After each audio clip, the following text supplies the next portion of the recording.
Good afternoon, everyone. Just going to give it a couple of seconds, let everyone get filtered in here, and then we'll get started for today.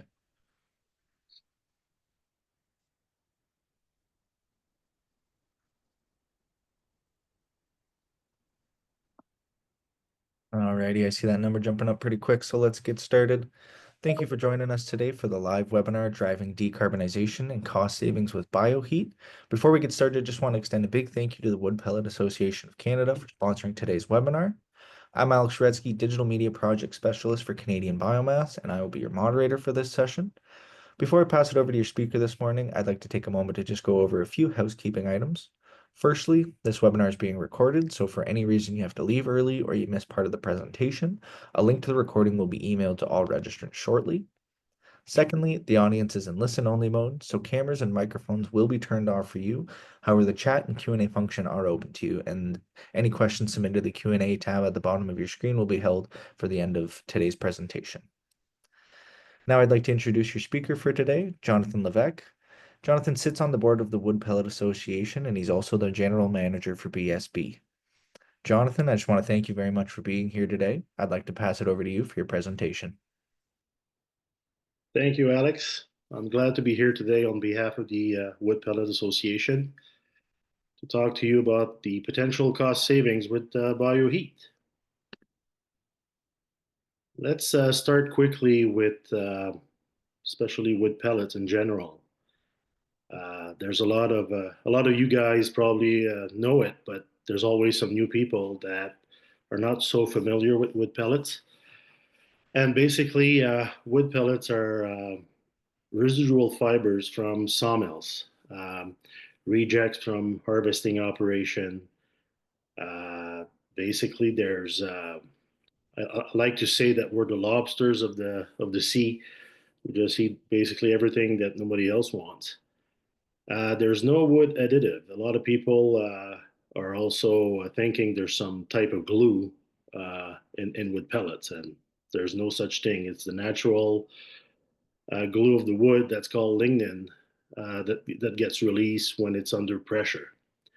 We're also under a lot of third-party certified association like PFC, FSC, SBP, so we do follow rules.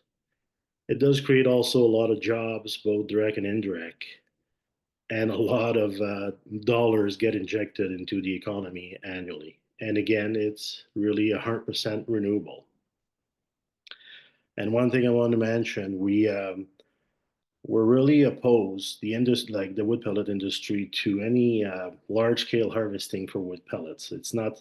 There's a bad publicity about it out there, and it's not something that we encourage. We really use leftovers from pulp mill industry, unwanted species whatsoever. So it's all good stuff.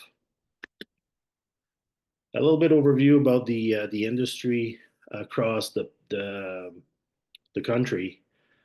And from my early days with our own pellet plant, when I was working for Group Savoie, that's by the way, co-owned BSB, uh, when we built the pellet mill in 2010, there was not as many producers as there is today. So we're quite pleased to see that.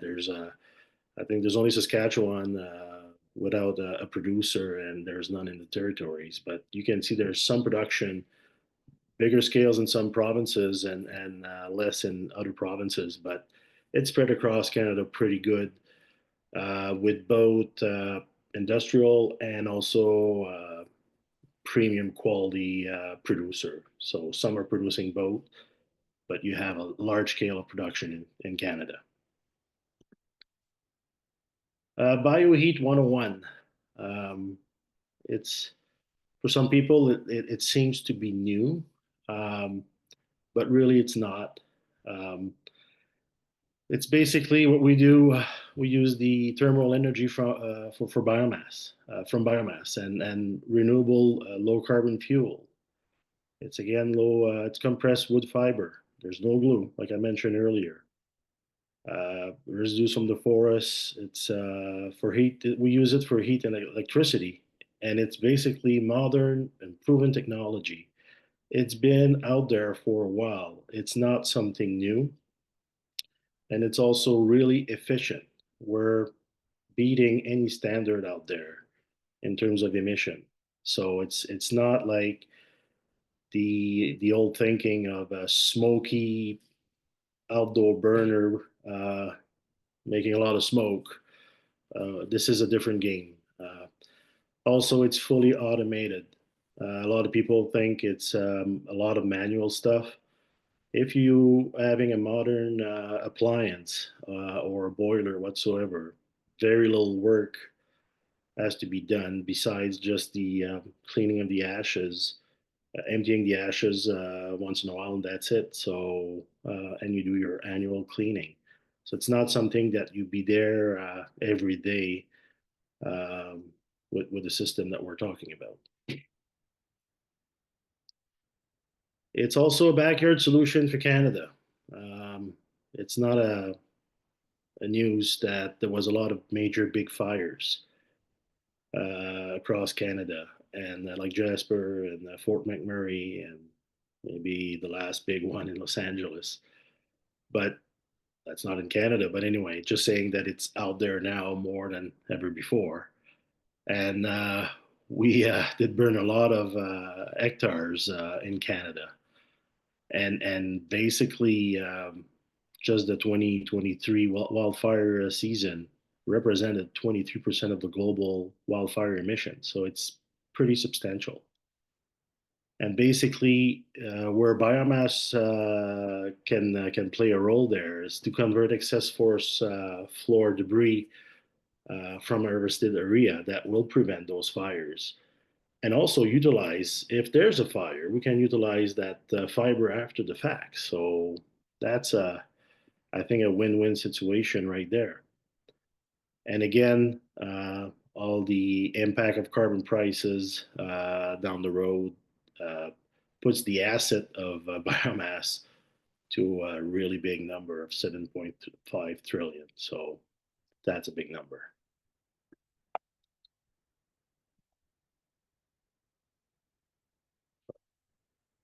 Bioheat for industrial processing. Basically, 53% of national energy demand is mostly fossil fuel.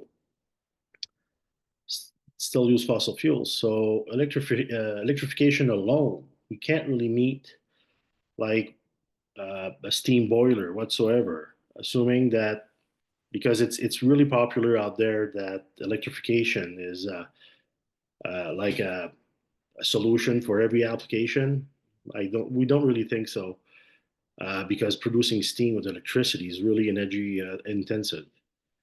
And bioheat is also deliver scalable, dispatchable, low emission energy, where let's say heat pumps, as an example, fall short.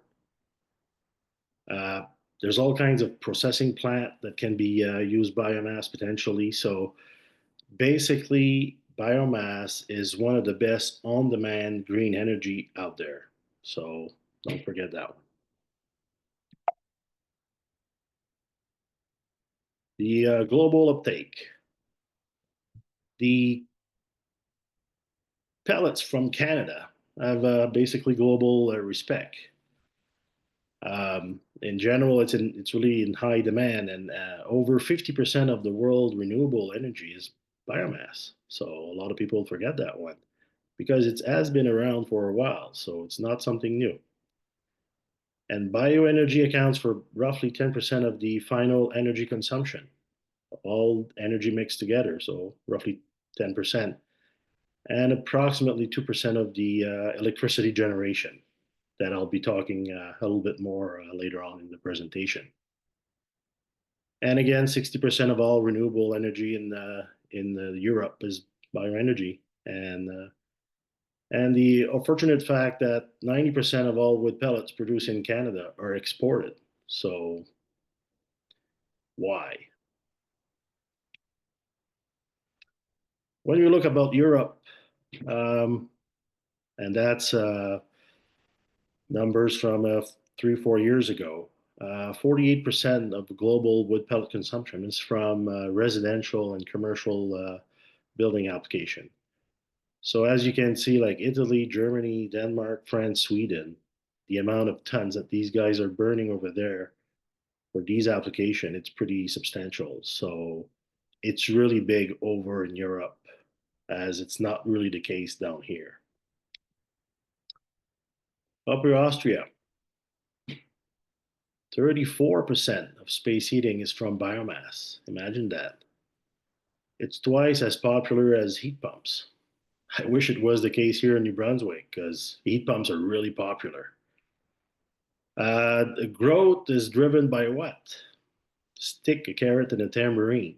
This is what you need, and this is what happens over there. So, incentive program, you need strong regulation, and also you need to really talk about it and do some promotion. So, it did create some really nice result when you look at it. 34%. Sweden,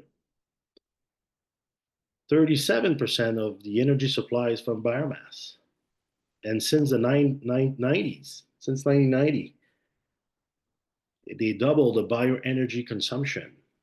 And the nice fact on their side, well, it's not only on their side, same as similar in Austria, 40% increase in standing timber volume. And that's the crucial part where in Canada, remember when I was talking about the forest fires and the volume and the impact and the whole, all of this, it's because we're not really, we think we do a good job, but we can do better in managing our forests. And this is what they've done over in Sweden. And look at the number. They're growing 40% more timbers, even if they double their bioenergy consumption. So that's quite an interesting fact that look at what we can do in our backyard here. And it resulted in 70% reduction in greenhouse gas emission. So, and just to explain a little bit, in forestry, when you go in and do some proper treatment, you can have a bunch of trees that are that big, all next to each other, really close. It's like if for people that are used to gardening and planting carrots, if you keep them too tight together, they won't grow big at all. You're going to have a bunch of tiny little carrots. If you start spacing them, boom, you open up. You sometimes you take away the some trees with disease.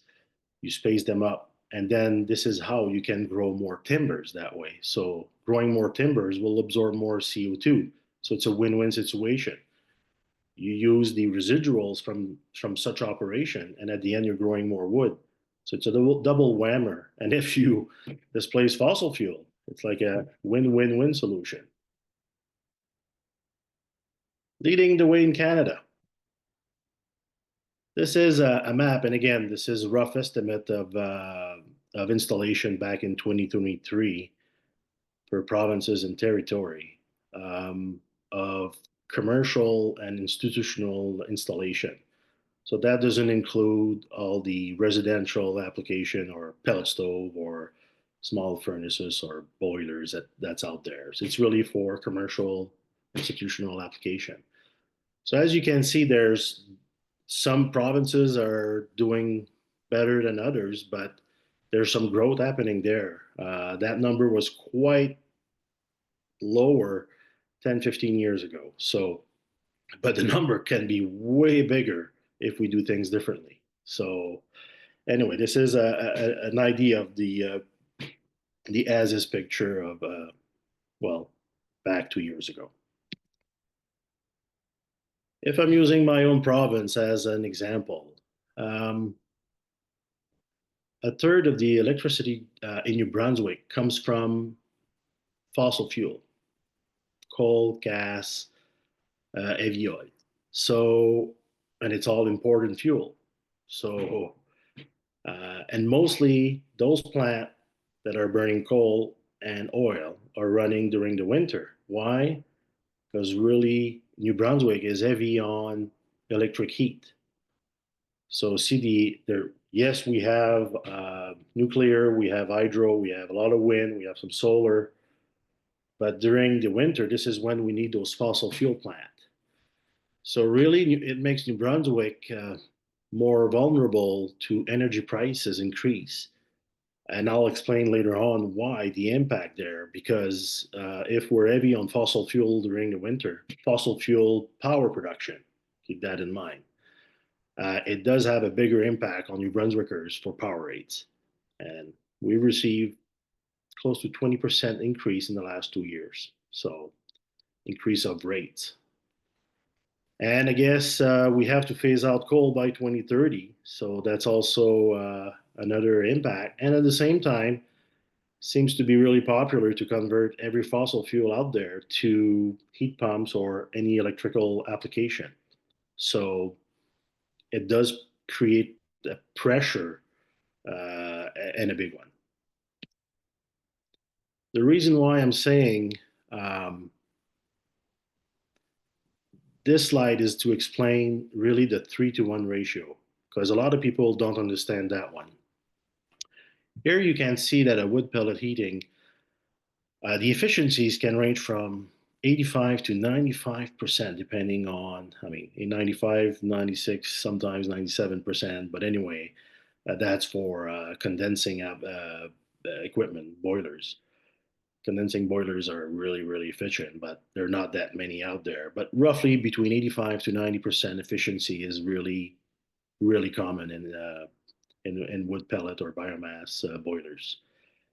But when you look at producing power, if you use the same, let's say we use pellets, because there's a lot of probably of you know, there's all kinds of talks about converting our coal power plant here in New Brunswick to black pellets.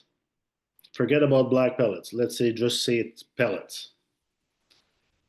We would use 3 ton in Belledune to produce the power that a house need, where only 1 ton of those pellets would create the same heat in that house. Why? Because a power plant, and again, this is not a CHP that we have here, it's a power plant. There's all kinds of hot water being wasted into the harbor next to the plant and through the stack. So this is really an important number to remember when we hear that it looks really nice and fancy that we might be converting to biomass, but it's not the best use for biomass. And again, even if we had that plant since 1992 here, imagine burning coal. The same numbers apply to coal.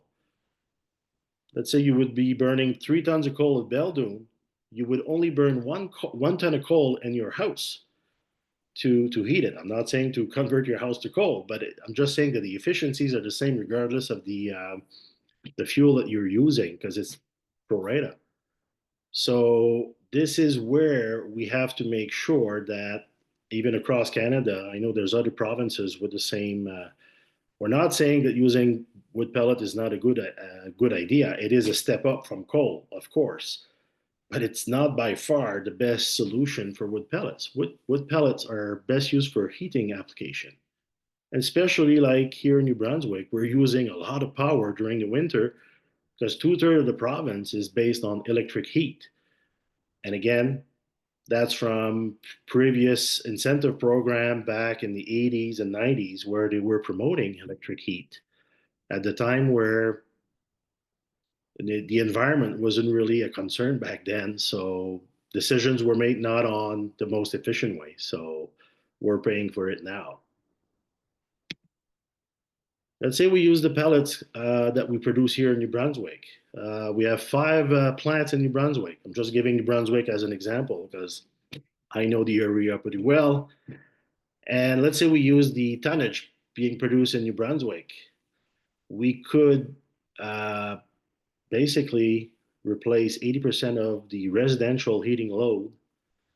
We could get 100,000 home off coal-fired electricity in a way. And we could displace 200 million liters of oil, of furnace oil. So that's quite an interesting number to have there. When we compare the heating costs, and again, this is based on some New Brunswick numbers, look at where wood pellet stick next to even heat pumps. We're cheaper than heat pumps right now because the power went up 20%. So we were almost at par before, but it's no longer the situation. And look at all the other way, like regular electric baseboard. Geez, we are roughly half, more than half the cost. And natural gas, again, natural gas is not a green energy, but we're still cheaper than that. So this is an interesting fact to consider. Another one, and this is not just specific to New Brunswick, but in many provinces where they do convert a lot of people to electric, let's say heat pumps or whatsoever, electric car. Again, I'm not saying it's not a good idea. I'm just saying that electrification of everything is not the solution. Biomass is an important piece of the puzzle right there. And basically, when you look at the capital costs, including power generation, so this is dollar per kilowatt. So if you have, let's say, a kilowatt of pellet, let's say boiler, pellet stove, something with natural gas, and something like a heat pump, including an SMR. For those that are not familiar with SMR, this is the small modular reactor that you're hearing on the news that's in the pipeline, I guess, to become a way of producing electricity that doesn't emit any carbon emission. But when you look at the cost, these plants are really expensive. But again, why using electricity if you, I mean, it costs a lot to produce now because we need new generation. I mean, every provinces are pretty much max right now in terms of their power production. Like Quebec, BC, New Brunswick, we're heating peaks all over the place, and this is a prime example of where this makes not so much sense when you include the electricity production in your decision. So something to keep in mind. Here, a really interesting. I'm going to talk about it because it's there's two stories that are really related.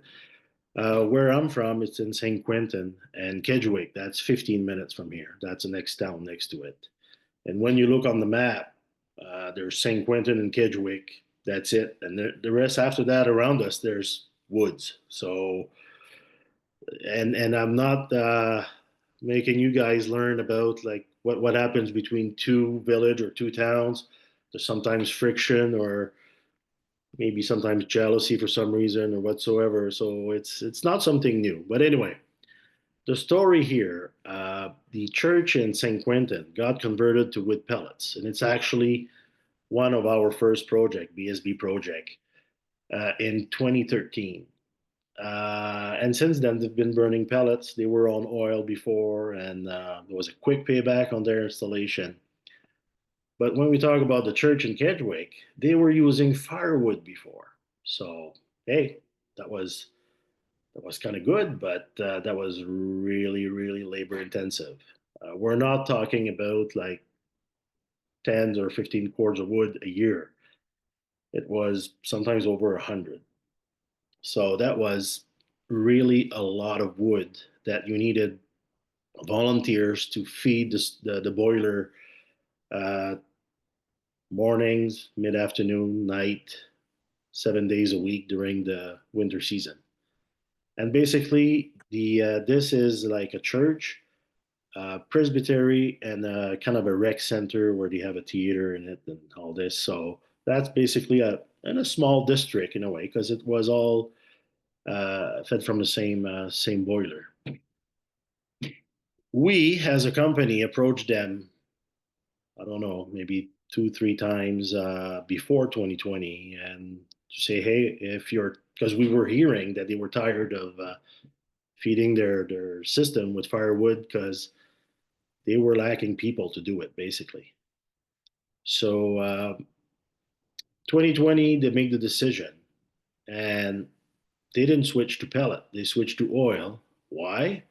It was right during the pandemic where oil prices were really, really low. And they said, oh, let's switch to that. It's cheaper because it costs more to install a biomass installation than, let's say, oil. But the party stopped really, really, really, really early because price of oil, if you look at the trend over the last 5 years, they tripled, quadrupled from the 2020 prices.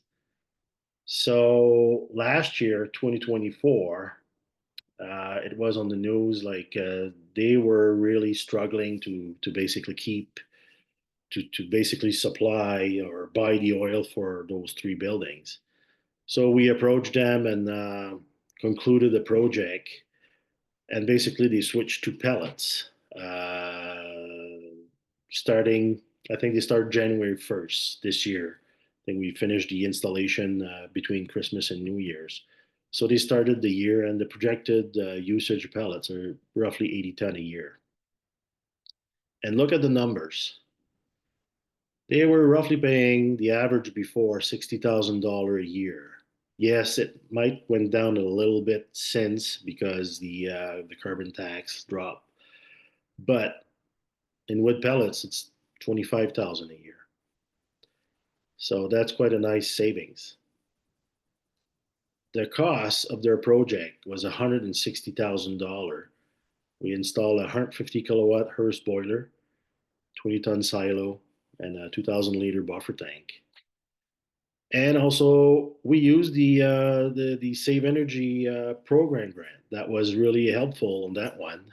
And for the rest of the money, because they had no money, they did basically what's called Chase the Ace type of fundraising, and they were able to get the remaining of the project, so 75%, really upfront money and paid for the system. So right now they're saving money. San Quentin, look at the numbers. And it's when you're early adapters, look at the situation that you're in now.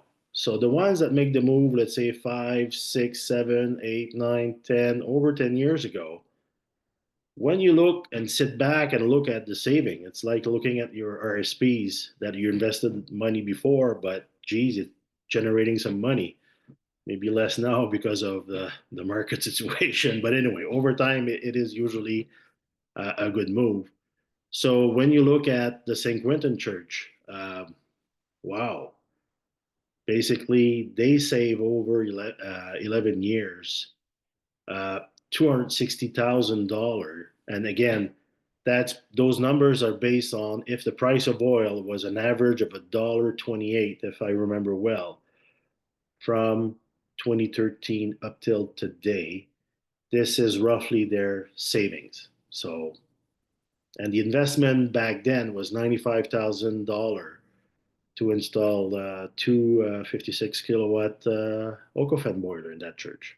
So they're in a better financial situation now than they were back then. So that's a real success story. King's Clear 3 Nursery.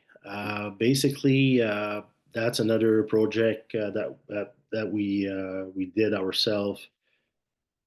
King's Clear is 10 minutes from Fredericton. This is the tree nursery for the province of New Brunswick, and they had it's been there for quite a while. There, it's not a new tree nursery, and they had older oil boilers that were at the end of their life. So the province decided to switch to basically wood pellets. So we were successful with the tender of the province, and we installed three 350 kilowatt wood pellet boilers from Hearst with three silos because they have three different boiler rooms on site. And again, it's been fired since late January of this year. And usually they are not running This is the nice fact to remember. They were not running the tree nursery start the growth season that early, but they are doing it now. They can afford to have more trees, basically, I'll call it a batch, an extra batch done with the same facility because the heating cost is not the same now as it was with oil. So this is really a win-win situation.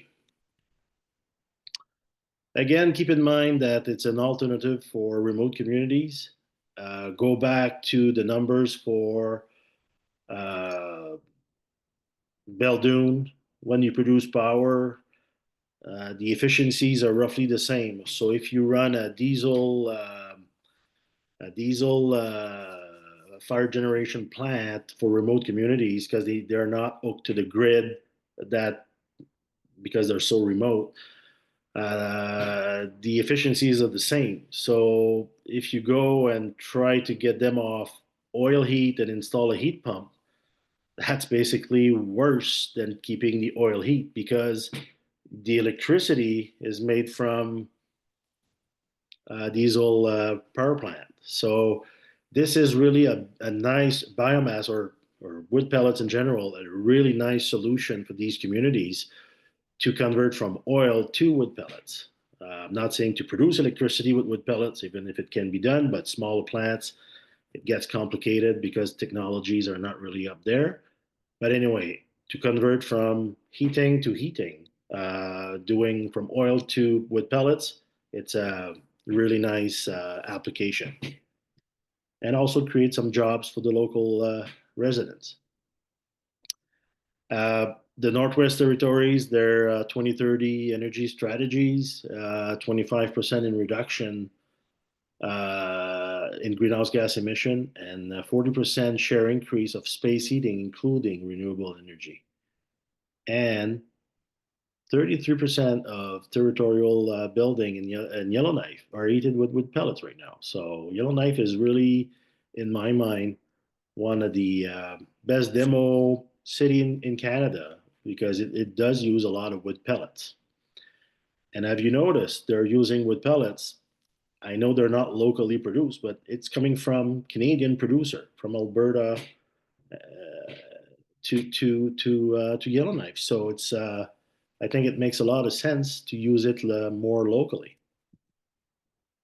Another application in the Northwest Territories, one of the two major hospitals, the one in Yellowknife, the Stanton one, and in Inuvik, there was some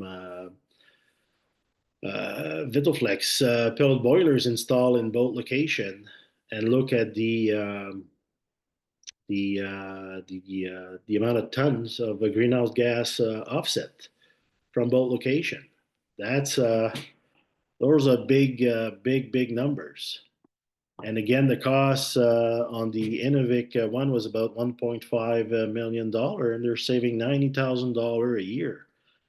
And the boiler stays good for 25, 30, 35 years. It's not something that it's all worn out after 10 years. So it is not only you're making some savings, but also you're better for the environment. So it's a really a win-win situation. The Lillooet Rec Center, that's in BC. Again, investment cost $705,000. They had some grants, and again, grants are really important to really push because initial costs, capital costs for biomass, that's a downside. This is more expensive than gas, propane, name it. Uh, but you're good for the environment, then your fuel cost is less at the end. So you can still end up with some savings and have it makes the project all work together with the incentive program. The Finkenderby district energy project, basically it's 8 residential, commercial, industrial customers all hooked together to that boiler room. and they have extra capacity, so more can get hooked up to it. Basically, 800 ton of wood pellets used there annually, and it mitigate 400 tons of greenhouse gas emission. So again, a nice little system there. Government initiative. Uh, this is a blend of everything that exists within Canada and some of the provinces. But this is, remember, like Austria, the stick, the carrot, and the tambourine. Um, the carrot is this is the carrot right there, and this is really an important piece of the puzzle. I remember I did tour myself Austria in 2011, and the way they had originally set up the program, because of all the local growth it creates, in the way they proved the numbers, it was an initial investment, but after that, it came back with all the circle economy and all this happening. So a lot of government think it's money that disappear, but basically it's like an investment. If they invest in an incentive program, it will come back down the road after that. So really, uh, with what's happening with tariffs and all this, this is an example of where we can all group together governments and really talk about it. How can we use that local resource that get exported up to 90% and we use it here? So this is the carrot that we're talking about. A solution for change.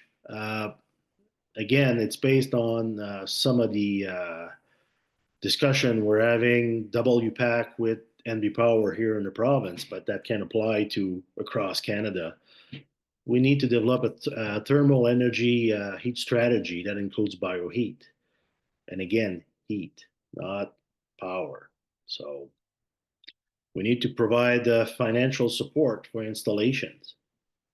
We need to accelerate the bioheat public procurement. We also fund fuel switching feasibility studies for switching from fossil to biomass, not fossil to heat pumps all the time.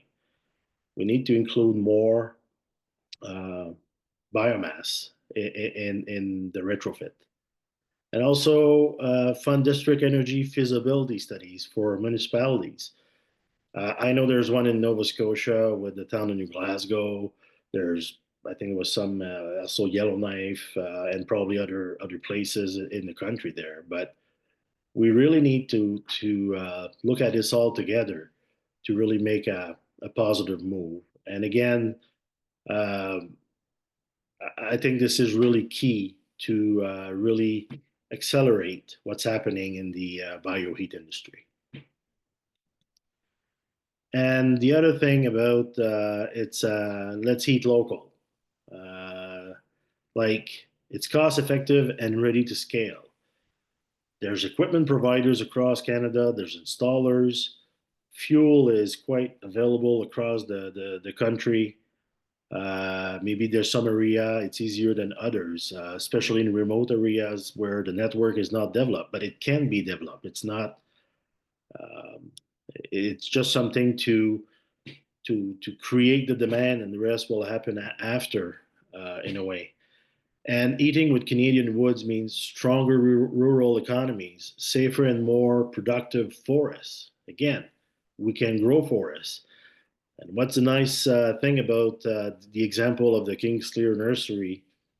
It's there's some of the wood that was grown from trees that were planted 30, 40 years ago, 25 years ago, that are back in pellet form that are burned in that system there. So it is a full cycle now. So the next generation take cares of the next one. So it's really integrated in a way. And again, lower emissions and energy resilience. So it's all good news in a way. We are ready to do more. and hopefully it will happen sooner than later. Thank you very much.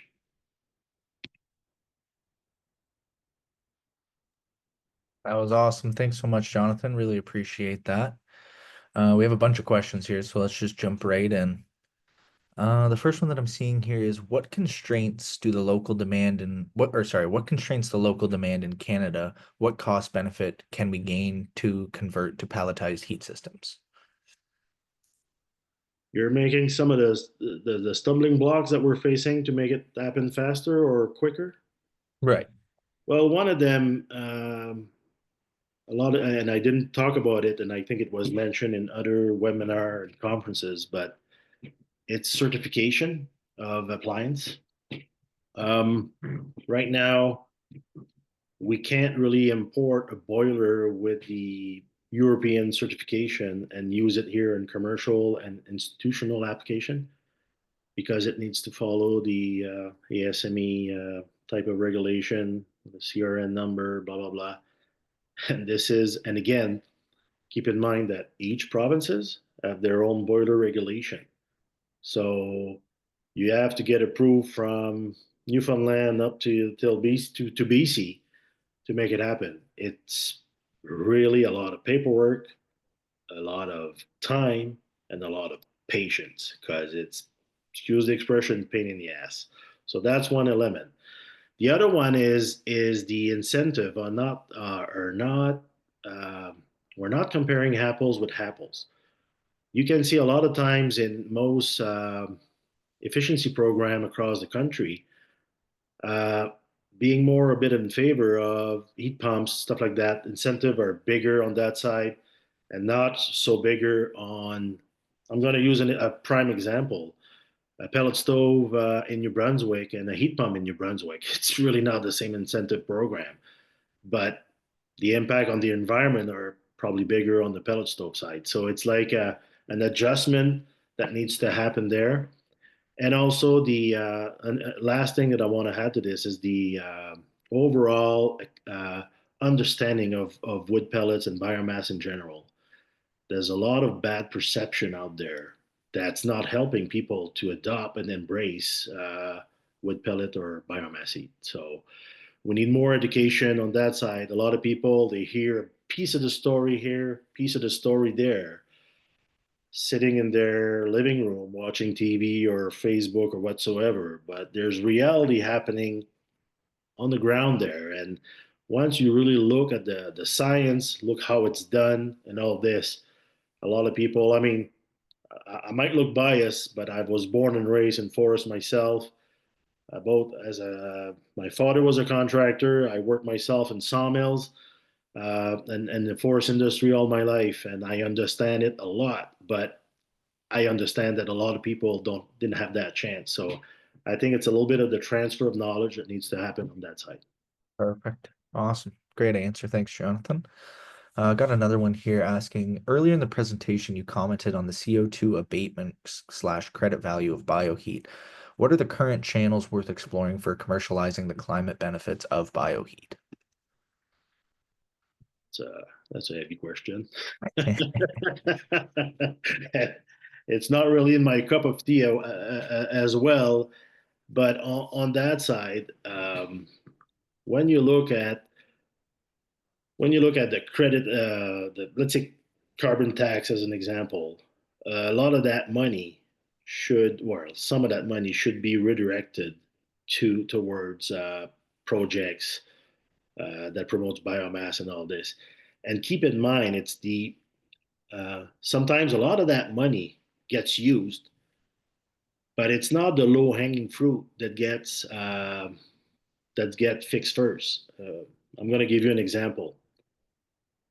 We mentioned during the presentation here and any many others before that heating domestic hot water, this is really energy intensive. So, but when you hear that X amount of millions of maybe carbon credit money get used to convert, let's say, light bulbs, as an example. I'm not saying there's no impact. There is some impact, but they're probably that big. Where the same amount of money spent on biomass could give that much of an impact. This is where I see that once we realize where biomass can really help, and keep in mind that with better, uh, healthier forests, with less fires, so we won't have those fires emitting CO2, and we would use that dead wood that's there before a fire happens and do something with it to displace fossil fuel. So when you do the proper math, um, the screen is not big enough to make the advantage that I can show there. Perfect. Awesome. Thank you, Jonathan. Got another one here asking, why are all tax credits going to CHP if heat is more efficient? Is there any policy advocacy going on to incentivize bioheat? Uh, Again, CHP or central heat and power. The efficiency of a central heat and power is not that bad. It's sometimes depending on the application, it's the and again, a lot of people don't understand a power plant and a CHP is not the same.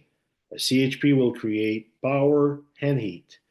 So you have a lot of CHP, let's say in Europe, where you produce power, then you use the residual hot water from that process to heat a bunch of buildings, a section of the town, or whatsoever. This is really efficient to do it that way.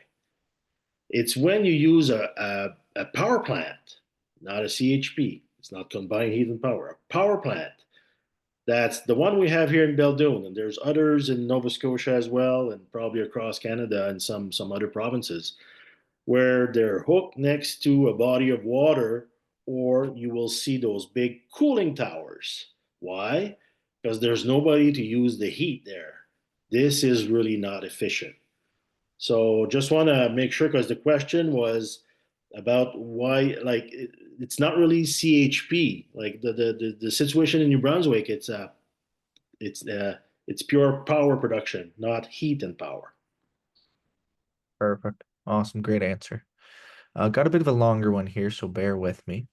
This one's asking, in more remote communities that are sensitive to forest fires, do you believe there's an opportunity for provincial and federal governments to step in and provide additional funding that could be used to help slow the spread of forest fires by removing biomass from the forest floor and then utilizing it as a feedstock in bioheat projects like district heating systems or for community buildings or apartment complexes? It's a long one, but it's an easy one. It's a yes, yes, yes, yes, because it touches.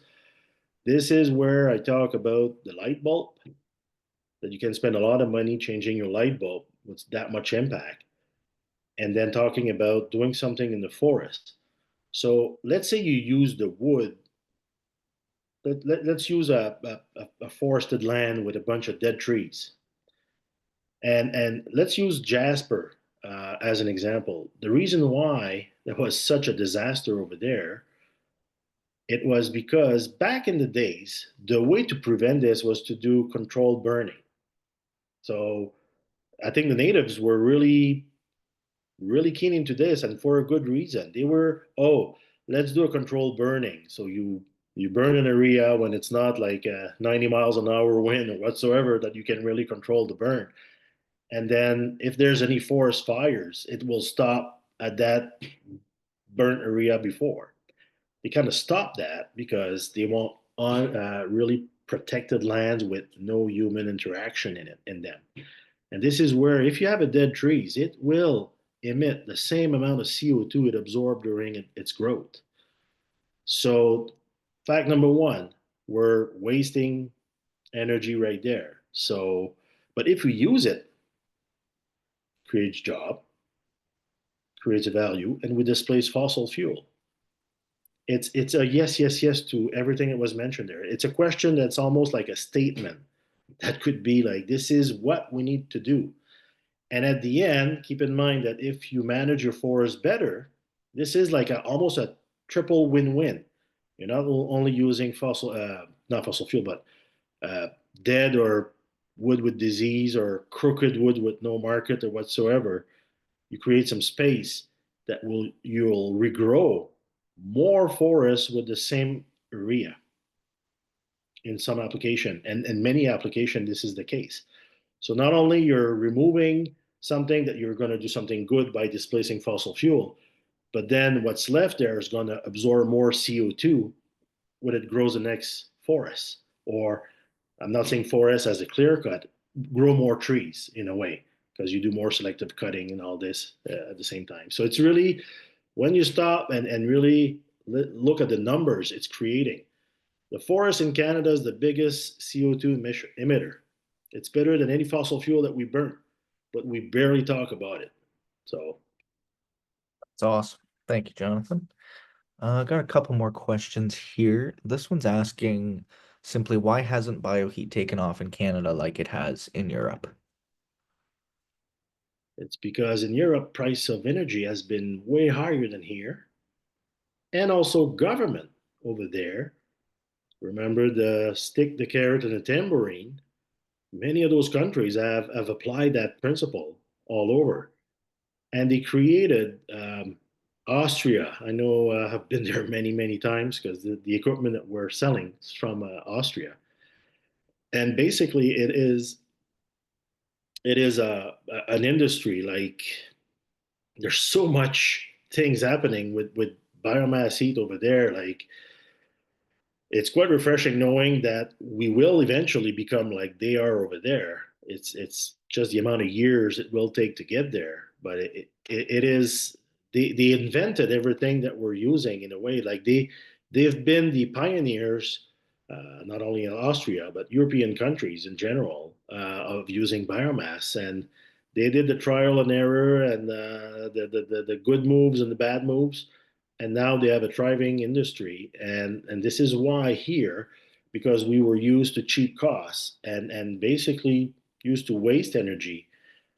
uh, Beldoon, I can't go back to that one if I don't have the numbers in my head, but imagine calculating the amount of wasted heat happening right there. But people don't know about it, so they don't question it. But once you start realizing that plant, every day that it runs, rejects a bunch of hot water in the harbor next to it for no reason, because it's the way that design was done. Or in Europe, a plant like this, you would have seen industry using that hot water for process heat next to it, or having a town next to it using it for district heating energy. So this is why we're so behind, because we had cheap energy prices, that things are starting to change, and lack of policies, and just a general mind of kind of being used to waste energy in a way. Gotcha. Thank you very much. Looks like we got time for one or two more here. The one that I'm seeing right now is there a setup available to heat a house with a pellet stove during electrical power failure? Yes, Yeah.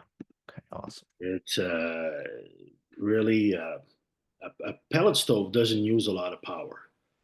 The only thing, you can ignite the pellet stove with the electric igniter, or you can use a gel, same as you would light a charcoal barbecue or something. That once the pellet stove gets going, it's a small fan and a small auger that doesn't take a lot of power. That a lot of the time a power pack can maybe operate for maybe 12 hours, 12, 20 hours, and a small generator can run a pellet stove. So you can recharge your power pack and run only the generator for a couple hours or an hour a day, and keep your pellet stove running for the rest of the time with that one. So it's yes, it can be done and pretty easy. Where Perfect. heat pumps and other system can't run at all, and even a boiler, pellet boiler, doesn't use a lot of electricity. So the same thing applies. A small generator. I'm not saying you can't run a pellet boiler with a power pack, but with a small generator, with the proper current in it, yes, it can be done. Perfect. Awesome. Well, it looks like that's all the questions we have for today. So, unfortunately, that is all the time that we have for the webinar today.